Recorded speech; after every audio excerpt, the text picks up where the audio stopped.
ഒരു ചെറുപ്പക്കാരനോട് മറ്റൊരാൾ വന്ന് ചോദിക്കുന്നു, എന്താണ് നിങ്ങളുടെ പേര്? ചെറുപ്പക്കാരൻ പറയുന്നു, സുഹൈൽ. സ്വാഭാവികമായും അടുത്തതായിട്ട് സംഭവിക്കുന്നത് ഒരു ഷെയ്ക്ക് ഹാൻഡ് കൊടുക്കലായിരിക്കും. പക്ഷേ സംഭവിച്ചത് അങ്ങനെയല്ല. പേര് ചോദിച്ചയാൾ അരയിൽ തിരികെ വെച്ചിരുന്ന കത്തിയെടുത്തു തുരുതുരാ കുത്താണ്. 15 കുത്തു കുത്തി. യുവാവ് ഇപ്പോൾ ആശുപത്രിയിലാണ്. കുത്തിയയാളെ പിടിച്ചു. പിടിച്ചപ്പോൾ കുത്തിയവൻ പറഞ്ഞു, എനിക്ക് മുസ്ലിങ്ങളെ ഭയമാണ്, മുസ്ലിങ്ങളെ പേടിയാണ്, വെറുപ്പാണ്. അവരെ കാണുന്നിടത്ത് വെച്ച് എനിക്ക് കൊല്ലണം, അല്ലെങ്കിൽ അവർ ഈ ലോകം നശിപ്പിക്കും. ഇത് നടന്നത് അമേരിക്കയിലാണ്. അമേരിക്കയിലെ യുട്ടാഹ് മാൾ എന്ന് പറയുന്ന ഒരു മാളിൽ ഒരു കിയോസ്ക് നടത്തുകയാണ് സുഹൈൽ. സുഹൈൽ എന്നുള്ള പേര് മാത്രമേ മനസ്സിലായിട്ടുള്ളൂ. സുഹൈൽ എന്നുള്ള പേര് കേട്ടിട്ട് മലയാളിയാണോ എന്നൊരു സംശയം എനിക്കുണ്ട്. ബാക്കി വിവരങ്ങളൊന്നും കിട്ടിയിട്ടില്ല. ഈ സുഹൈലിൻ്റെ അടുത്ത് വന്നിട്ടാണ് മൈക്കൽ ലാർസൻ എന്ന് പറയുന്ന ആൾ എന്താണ് തൻ്റെ പേര് എന്ന് ചോദിച്ചു. എവിടെ നിന്നാണ് എന്ന് ചോദിച്ചു. ഞാൻ ഇന്ത്യയിൽ നിന്നാണ്, എൻ്റെ പേര് സുഹൈൽ എന്നാണെന്ന് പറഞ്ഞു. നീ മുസ്ലിമാണല്ലേ? അതെ എന്ന് പറഞ്ഞപ്പോഴാണ് ഈ കൃത്യമുണ്ടായത്. സത്യത്തിൽ നമ്മുടെ നാട്ടിലെ മാധ്യമം, മുക്കാൽ മീഡിയ എല്ലാവരും ഇത് കൊണ്ടാടണം. കാരണം ഇസ്ലാമോഫോബിയ പരത്തിയതിൻ്റെ ഭാഗമായി എല്ലാവർക്കും മുസ്ലിമുകളെ പേടിയാണ്, അതുകൊണ്ട് സംഭവിക്കുന്നതാണ് ഈ കൃത്യമെന്ന് പറയാം. സത്യമാണത്. മുസ്ലിമുകളെ ഭയമാണ്. സമാനമായൊരു സംഭവം ഞാൻ നിങ്ങളോട് പറയാം. നമ്മുടെ ഇന്ത്യയിലാണ്. ഈ കഴിഞ്ഞ ഏപ്രിൽ 27-ാം തീയതി പുലർച്ചെ 4 മണി മുംബൈയിലെ മീര റോഡ്, താനെ ജില്ലയിലുള്ള മീര റോഡിലെ നയാ നഗറിൽ ഒരു കെട്ടിടത്തിൻ്റെ പണി നടക്കുകയാണ്.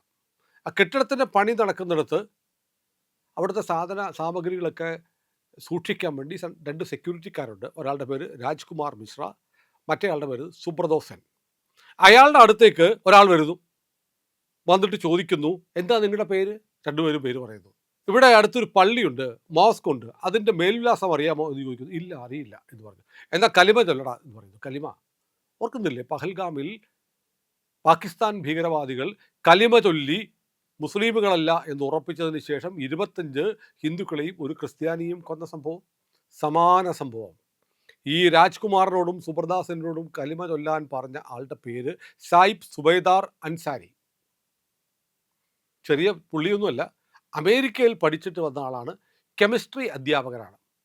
ഇവർ കലിമ ചൊല്ലാതിരുന്നപ്പോൾ കത്തിയെടുത്ത് കുത്തി. ഇത് ബോംബെയിൽ. മറ്റത് അവിടെ കുത്തുകൊണ്ടത് സുഹൈലിന്, ഇവിടെ കുത്തുകൊണ്ടത് ഹിന്ദുക്കൾക്ക്, കാഫിറുകൾക്ക്. ഇവിടെ കുത്തിയത് കലിമ ചൊല്ലാതിരുന്നത് കൊണ്ട്, അവിടെ കുത്തിയത് കലിമ അറിയാവുന്നത് കൊണ്ട്. ലോകത്തിൻ്റെ 2 സ്ഥലത്ത്, ഇവിടെ പകലും അവിടെ രാത്രിയുമായിരിക്കുന്ന സമയവ്യത്യാസമുള്ള 2 രാജ്യങ്ങളിൽ നടന്ന സംഭവമാണ്. എന്താണ് കാരണം? ഇതിന് കാരണം മതമാണ്. മൈക്കിൾ ലാർസൻ ക്രിസ്ത്യാനി ആയതുകൊണ്ടല്ല കുത്തിയത്. താൻ പരിചയപ്പെട്ട ആൾ മുസ്ലിം ആയതുകൊണ്ടാണ് കുത്തിയത്. മതമാണ് പ്രശ്നം. ലാർസൻ്റെ പ്രശ്നം മതമാണ്. കാരണം ക്രിസ്ത്യാനികൾ ലോകത്തുള്ള എല്ലാ മുസ്ലിമുകളെയും കൊല്ലണം എന്ന് പറഞ്ഞ് നടക്കുന്നവരല്ല.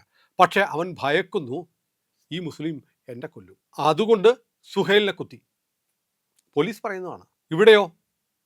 ഇവിടെ എൻ്റെ മതമല്ലാതെ വേറെ മതമൊന്നും വേണ്ട, എൻ്റെ മതത്തിലെ കാര്യങ്ങൾ അറിയാത്ത കാഫറായ നീ കൊല്ലണം. അതായത് പണ്ട് പറയില്ലേ, കൊടുത്ത കൊല്ലത്തും കിട്ടും എന്ന് പറഞ്ഞ പോലെ കാണിച്ചു കൂട്ടിയതിന് ലോകത്തിൻ്റെ പല ഭാഗത്തു നിന്ന് തിരിച്ചടി കിട്ടിക്കൊണ്ടിരിക്കുകയാണ്. ചെറിയ ആളൊന്നുമില്ല. അമേരിക്കയിൽ പോയി പഠിച്ച, തിരിച്ചു വന്ന, ഉന്നത വിദ്യാഭ്യാസം നേടിയ ആൾക്ക് പോലും കലിമ ചൊല്ലാൻ അറിയാത്ത ഒരാളെ കണ്ടാൽ കത്തിയെടുത്ത് കുത്താൻ തോന്നുന്നു ഇന്ത്യയിൽ. ഇത്തരം സംഭവങ്ങൾ എല്ലായിടത്തും ഉണ്ട്. നമ്മൾ കണ്ടിട്ട് ലോക പ്രശസ്തമായ ബീച്ചിൽ, ജർമ്മനിയിൽ, പല രാജ്യങ്ങളിലും ബീച്ചുകളിൽ, വിനോദസഞ്ചാര കേന്ദ്രങ്ങളിലൊക്കെ പെട്ടെന്ന് തോക്കെടുത്തൊന്ന് വെടിവെക്കുകയാണ്. മതത്തിൻ്റെ പേരിൽ വെടിവെച്ച് കൊല്ലുന്നു. ഇപ്പോൾ ഏതാനും മാസങ്ങളോട് കഴിഞ്ഞാൽ ലോകം ക്രിസ്മസ് പുതുവത്സരം ആഘോഷിക്കുകയാണ്.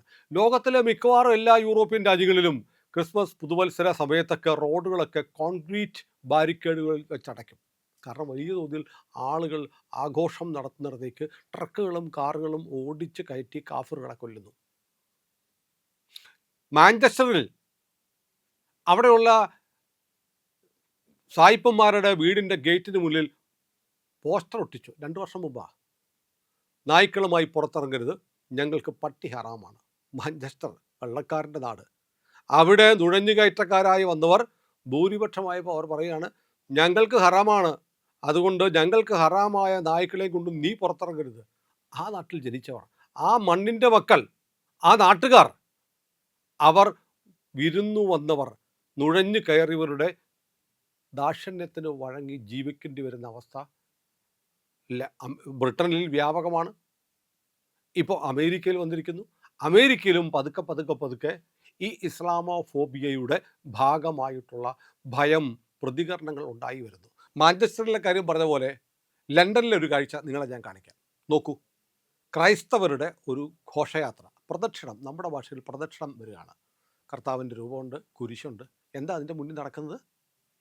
അത് തടഞ്ഞിട്ട് അല്ലാഹു അക്ബർ വിളിക്കുകയാണ് ഒരു കൂട്ടം ആളുകൾ. അല്ലാഹു അക്ബർ, അല്ലാഹു അക്ബർ, അല്ലാഹു അക്ബർ, അല്ലാഹു അക്ബർ, തക്ബീർ, അല്ലാഹു അക്ബർ, തക്ബീർ, അല്ലാഹു അക്ബർ, അല്ലാഹു അക്ബർ, അല്ലാഹു അക്ബർ. നോക്കൂ, ബ്രിട്ടനാണ് സൂര്യൻ അസ്തമിക്കാത്ത സാമ്രാജ്യം. ലോകത്തെമ്പാടും ക്രിസ്ത്യാനിറ്റി, ക്രൈസ്തവ മതം പ്രചരിപ്പിക്കാൻ വേണ്ടി വലിയ പങ്ക് വഹിച്ച രാജ്യം. ആ രാജ്യത്തെ ക്രൈസ്തവർക്ക് ഇന്ന് അവരുടെ ഒരു പ്രദക്ഷിണം, പള്ളിയിലെ പ്രദക്ഷിണം നടത്താൻ കഴിയുന്നില്ല. അത് തടയാൻ വേണ്ടി മാത്രം ആ രാജ്യത്ത് നുഴഞ്ഞു കയറി വന്നിരിക്കുന്ന മുസ്ലിം വിഭാഗത്തിൽപ്പെട്ട ആളുകൾ തയ്യാറായിരിക്കുന്നു. കളവല്ലല്ലോ, വീഡിയോ ഉണ്ട്, ഓഡിയോ നിങ്ങൾക്ക് കേൾക്കാം, ശബ്ദം കേൾക്കാം. പിന്നെ എങ്ങനെയാണ് ഇസ്ലാമോഫോബിയ ഉണ്ടാവാതിരിക്കുക? ആളുകളും സഹികെട്ട് ആളുകൾ പ്രതികരിക്കുകയാണ്. എന്തുകൊണ്ടാണ് മതം എന്ന് പറയുന്നത് മനുഷ്യനെ ആത്മീയമായി ഉയർത്താനും അവൻ്റെ ജീവിതത്തെ മെച്ചപ്പെടുത്താനും സഹായിക്കുന്നതാണെങ്കിൽ ഇതിനെ തെരുവിൽ ഇങ്ങനെ സംഘർഷത്തിനുള്ള ആയുധമാക്കി ഇതര മതസ്ഥരോടുള്ള പകയാക്കി വളർത്തുന്നത് എന്തിനാണെന്ന് കൂടി നമ്മൾ ആലോചിക്കണ്ടേ? മനുഷ്യനെ കൊല്ലുന്നത് ഒരു തരത്തിലും നീതീകരിക്കാൻ കഴിയുന്ന കാര്യമല്ല. പക്ഷേ എന്തുകൊണ്ടാണ് മൈക്കൽ ലാർസനെ പോലെയുള്ള സായിപ്പന്മാർ, അമേരിക്കക്കാർ കത്തിയെടുത്ത് കാണുന്ന മാത്രയിൽ കുത്തുന്നത്? അവന് മനോരോഗം കൊണ്ടാണ് എന്ന് വേണമെങ്കിൽ പറയാം. അതെ, മതം ഒരു മനോരോഗം കൂടിയാണ്. നമ്മുടെ എല്ലാം ഉള്ളിലും മതമുണ്ട്. പക്ഷേ അത് നഖം വളരുന്ന പോലെയാണ്. വളർന്ന് ഒരു ലെവലെത്തുമ്പോൾ നമ്മളൊരു നെയിൽ കട്ടർ അല്ലെങ്കിൽ ഒരു ബ്ലേഡ് എടുത്ത് ഒന്നുമില്ലെങ്കിൽ കടിച്ചെങ്കിലും പറിച്ച് കളയണം. അല്ലാതെ അത് വളർന്ന് നീണ്ടു വന്നാൽ മറ്റുള്ളവനെ മാന്താനും ഉപദ്രവിക്കാനും മുറിവേൽപ്പിക്കാനും പറ്റുന്ന ഒരു ആയുധമായിട്ടും നഖങ്ങളും മാറും. എന്ന് പറയുന്നത് പോലെയാണ് മതം മനുഷ്യനെ ആധ്യാത്മിക തലത്തിലേക്ക് ഉയർത്താൻ സഹായിക്കണം. അല്ലാതെ അത് നഖവും പല്ലും വെക്കുന്ന ഒരു ഭ്രാന്തായിട്ട് മാറിയാൽ മറ്റുള്ളവരെ കൊല്ലും. ഈ കൊല്ലുന്നവരെ ആളുകൾ ഭയാശങ്കകളോടെ നോക്കും. അപ്പോൾ ഞാൻ പറയുന്നത്, ഇനിയിപ്പോൾ ഇസ്ലാമോഫോബിയ പ്രചരിപ്പിക്കുന്നു എന്ന് പറയുന്ന ആളുകൾ എന്തുകൊണ്ടാണ് ആളുകൾ ഇങ്ങനെ ഭയപ്പെടുന്നത് എന്ന് ആലോചിക്കണം. ഞാൻ ഓർക്കുകയാണ്, നമ്മുടെ കളമശ്ശേരിയിൽ ഒരു വലിയ സ്ഫോടനം നടന്നില്ലേ? യഹോവ സാക്ഷികളുടെ ആരാധന നടക്കുന്നിടത്ത് സ്ഫോടനം നടന്നു, കുറച്ച് പേർ മരിച്ചു. അപ്പോൾ വലിയ വാർത്തയാണ്. ആ മുസ്ലിം ഭീകരരാണെന്ന് സംസാരിക്കുന്നു, ഇസ്ലാമിക തീവ്രവാദികളാണ് എന്തൊക്കെ തരത്തിൽ വാർത്ത പ്രചരിക്കുന്നു. നമ്മുടെ റിപ്പോർട്ടർ അടക്കമുള്ള മലയാള മാധ്യമങ്ങളും കൊടുക്കുന്നു. റിപ്പോർട്ടറിൽ നികേഷ് കുമാർ എന്ന അതിൻ്റെ ചീഫ് എഡിറ്റർ ആയിരിക്കുന്ന സമയത്ത് ഇസ്ലാമിക ഭീകര ഗ്രൂപ്പാണ് എന്ന തരത്തിൽ വാർത്ത പോയി എന്നാണ് എൻ്റെ ഓർമ്മ. ആ സമയത്ത് പലരും പറയുന്നു ഇത് പ്രതിയെ കിട്ടിയാൽ മതിയായിരുന്നു, പ്രതിയെ കിട്ടിയാൽ മതി. അവസാനം പ്രതിയെ പിടിച്ചു. മാർട്ടിൻ എന്ന് പറയുന്ന ഒരു പ്രതിയാണ് കിട്ടിയത്. അതിനുശേഷം ഏത് ചാനലിലാണ്, ഏഷ്യാനെറ്റിലാണോ അതോ ഈ പറഞ്ഞ റിപ്പോർട്ടറിലാണോ എന്ന് ഞാൻ മറന്നുപോയി. പക്ഷെ നിങ്ങൾ കേട്ടിട്ടുണ്ടാവും. ചാനലിൽ ഒരാൾ പറയുന്നു, പ്രതിയെ കിട്ടിയല്ലോ, ആശ്വാസമായി, അതൊരു മുസ്ലിം ആവരുതേ എന്ന് ഞങ്ങൾ പ്രാർത്ഥിച്ചു കൊണ്ടിരിക്കുകയായിരുന്നു എന്ന് മുസ്ലിം നാമധാരികളായ ചില ആളുകൾ, ചില ബുദ്ധിജീവികൾ, ടെലിവിഷനിൽ ചർച്ചയിൽ പങ്കെടുക്കുന്നവരൊക്കെ പറയുന്നു. അതെന്താ മുസ്ലിം ആവരുതേ എന്ന് നിങ്ങൾ പ്രാർത്ഥിക്കാൻ കാരണം? ഒരു സ്ഥലത്ത് പോക്കറ്റടി നടന്നു. ഒരു ബസ്സിൽ പോക്കറ്റടി നടന്നു. പോക്കറ്റടിക്കപ്പെട്ടു, ഒരു പോക്കറ്റടിക്കാരനെ പിടിച്ചു എന്നുള്ള വാർത്ത ടെലിവിഷനിൽ വരുന്നു. ഒരു വീട്ടിലെ അമ്മ പറയുന്നു, ദൈവമേ അതെൻ്റെ മോനായിരിക്കരുതേ എന്ന് പ്രാർത്ഥിച്ചാൽ അതിനർത്ഥം അവരുടെ മകന് പോക്കറ്റടിക്കുന്ന സ്വഭാവം ഉണ്ട് എന്നല്ലേ? അല്ലെങ്കിൽ പിന്നെ ആ അമ്മയ്ക്ക് ആശങ്ക വരേണ്ട കാര്യമില്ലല്ലോ. കാരണം എത്രയോ ആളുകളെ പോക്കറ്റടിച്ച് പിടിച്ചു. നമ്മുടെയൊക്കെ വീട്ടിൽ നമ്മൾ നമ്മുടെ കുഞ്ഞുങ്ങളെ ഓർത്ത് ആധി പിടിക്കാറുണ്ടോ? അവരാവരുതേ എന്ന് പ്രാർത്ഥിക്കാറുണ്ടോ? ഇല്ല. പിന്നെ എന്തുകൊണ്ടാണ് അന്ന് ചാനൽ ചർച്ചയിൽ പങ്കെടുത്ത പ്രമുഖനായ മുസ്ലിം സമുദായത്തിൻ്റെ നേതാവ് അത് ഒരു മുസ്ലിം ആയിരിക്കരുതേ എന്ന് ഞങ്ങൾ പ്രാർത്ഥിച്ചു എന്ന് പറഞ്ഞത്? സ്വാഭാവികമായും അത് ചെയ്യാൻ സാധ്യതയുള്ളത് ആ വിഭാഗത്തിൽപ്പെട്ടവരായതുകൊണ്ടാണ്. ബാലൻസിങ് ഉണ്ടല്ലോ. ഹിന്ദുത്വ തീവ്രവാദികൾ ലോകത്തിൻ്റെ ഏതെല്ലാം ഭാഗത്ത് പോയാൽ പൊട്ടിത്തെറിക്കുന്നത്? ലോകത്തിലെ ഏതെല്ലാം ഭാഗത്ത് പോയിട്ടാണ് അവിടെയെല്ലാം ഹിന്ദു രാഷ്ട്രം വേണം, ലോകം മുഴുവൻ ഹിന്ദു മതം മാത്രം മതി, അല്ലാത്ത മതത്തിൽപ്പെട്ടവരെ കൊല്ലണമെന്ന് പറയുന്നത്. അപ്പോൾ ഒരു നാറേറ്റീവ്സ് ഉണ്ട്. ആ നാറേറ്റീവിനെ കുറിച്ച് ഇപ്പം രാജ്യം ചർച്ച ചെയ്തുകൊണ്ടിരിക്കുകയാണ്. പത്മഭൂഷൺ കിട്ടിയ ബഹുമാന്യനായ മുൻ ആഭ്യന്തര വകുപ്പ് സെക്രട്ടറിയുടെ ജോയിൻറ്റ് സെക്രട്ടറിയുടെ ഇൻ്റർവ്യൂവിനെ തുടർന്ന് വലിയ ചർച്ച. നമ്മളത് ചെയ്തിട്ടില്ല, നമ്മളത് ചെയ്യുന്നുണ്ട്. മുമ്പ് നമ്മൾ ചെയ്തിട്ടുണ്ട്. ഈ അദ്ദേഹത്തിൻ്റെ ഹിന്ദു ടെറർ എന്ന് പറയുന്ന വിഖ്യാതമായ പുസ്തകത്തെക്കുറിച്ചുള്ള വീഡിയോ നമ്മൾ ചെയ്തിട്ടുണ്ട്. പക്ഷേ അദ്ദേഹത്തിൻ്റെ അഭിമുഖത്തെ ആധാരമാക്കി നമ്മൾ സംസാരിച്ചിട്ടില്ല. പക്ഷേ ഇതൊരു വലിയ വസ്തുതയാണ്. നോക്കൂ, നമുക്കങ്ങനെയാണ് മുസ്ലിമുകളെ അന്യവൽക്കരിക്കുന്നു എന്ന് പറയുന്നു. ആരന്യവൽക്കരിക്കുന്നു? ഞാനോ നിങ്ങളോ അവരെ വേറിട്ടതായി കാണുന്നുണ്ടോ? അവരല്ലേ വേറിട്ട് നിൽക്കുന്നത്. വസ്ത്രം വേറെ, ഭക്ഷണം വേറെ, വിശ്വാസം വേറെ, ആരാധന വേറെ. നമ്മൾ കൊടുക്കുന്ന ആഹാരം പോലും കഴിക്കില്ല. കാരണം അത് ഹലാലല്ല എന്ന് പറഞ്ഞ്. ആ തരത്തിലേക്ക് കേരളവും മാറിയിട്ടില്ലേ? എൻ്റെയൊക്കെ കുട്ടിക്കാലത്ത്, നമ്മുടെ പ്രേക്ഷകരിൽ ഭൂരിപക്ഷം പേരുടെയും കുട്ടിക്കാലത്ത് നമ്മൾ ഹലാൽ ബോർഡുള്ള ഭക്ഷണശാലകൾ കണ്ടിട്ടുണ്ടോ? എവിടുന്നും എന്ത് കിട്ടിയാലും കഴിക്കും. നമ്മൾ ഷെരീഫിൻ്റെ വീട്ടിൽ പോയി ആഹാരം കഴിക്കും, ഷെരീഫ് നമ്മുടെ വീട്ടിൽ പോയി വന്ന് ആഹാരം കഴിക്കും. ഇപ്പോഴും കേരളത്തിലുണ്ട് കേട്ടോ, അത് പൂർണ്ണമായി അവസാനിച്ചിട്ടൊന്നുമില്ല. കേരളത്തിലെ ഭൂരിപക്ഷം ആളുകളും ഈ ചിന്താഗതിയുള്ളവരാണ്. പക്ഷേ ഒരു ന്യൂനപക്ഷം വന്ന് നിങ്ങൾ അടിച്ചേൽപ്പിക്കുകയാണ്. അപ്പോൾ ചോദിക്കുന്നത്, ഹലാൽ കഴിച്ചാൽ എന്താ കുഴപ്പം? ഹലാൽ കഴിച്ചോ, നിങ്ങൾ കഴിച്ചോ, ഞങ്ങൾ കഴിക്കണ്ട എന്ന് ഞങ്ങൾക്ക് തീരുമാനിച്ചോട്ടെ. ഭക്ഷണം കഴിക്കാനുള്ള സ്വാതന്ത്ര്യം വേണം, ബീഫ് കഴിക്കണം എന്നൊക്കെ പറയുന്ന, ബീഫ് നിരോധിക്കാൻ പാടില്ല, ബീഫൊന്നും ആരും നിരോധിച്ചിട്ടില്ല, എന്നിട്ട് ബീഫ് നിരോധനം എന്നൊക്കെ പറഞ്ഞ് ബഹളം വെക്കുന്നവർ ആലോചിക്കണം. നിങ്ങൾ ബീഫ് കഴിച്ചോ, പക്ഷേ നിങ്ങൾ ഹലാൽ എന്നെഴുതിയ ഫുഡ് ഞങ്ങൾ കഴിക്കണം എന്ന് പറഞ്ഞാൽ എന്താണ് തെറ്റ്? ഹലാൽ ഭക്ഷണം വിൽക്കുന്നു എന്നൊരു ബോർഡ് വെച്ചാൽ തെറ്റല്ല. ഹലാൽ അല്ലാത്ത ഭക്ഷണമാണ് ഇവിടെ കിട്ടുന്നത് എന്ന് ബോർഡ് വെച്ചാൽ തെറ്റാണ്.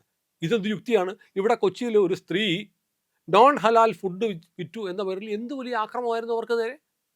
ആ ഹോട്ടലിന് നേരെ അതിക്രമം ഉണ്ടായി. അവസാനം അവർക്ക് കടമൂട്ടേണ്ടി വന്നു.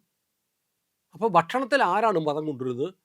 അതായത് നിങ്ങൾ പറയുന്ന ഹലാലായ ഭക്ഷണം എല്ലാവരും കഴിച്ചാലേ മതേതരത്വം ഉണ്ടാവുള്ളൂ. ഹലാലല്ലാത്ത ഭക്ഷണം കഴിക്കാൻ സ്വാതന്ത്ര്യം വേണ്ടേ? ഇപ്പോൾ വന്ന് ഹലാൽ ഓക്കെ, നോൺ ഹലാൽ ബോർഡ് വെച്ചാൽ നീ ക്രിമിനൽ, നീ വർഗീയവാദി. ഇതെന്തു രീതിയാണ്? ആരാണ് അന്യവൽക്കരിക്കപ്പെടുന്നത്? ഇവിടെ ആരും. എൻ്റെ സുഹൃത്തുക്കളായ ഒരുപാട് സുഹൃത്തുക്കൾ, മുസ്ലിം സുഹൃത്തുക്കൾ എനിക്കുണ്ട്. ഞാൻ നേരത്തെ പറഞ്ഞ ഷെരീഫുണ്ട്, ഷായുണ്ട്, എത്ര പേര്, എല്ലാവരുടെയും പേര് പറയാൻ പറ്റില്ല. അവരാരും ഇങ്ങനെ പോകുന്നില്ല. അൻസാരിയുണ്ട്, എത്ര പേരുണ്ട്.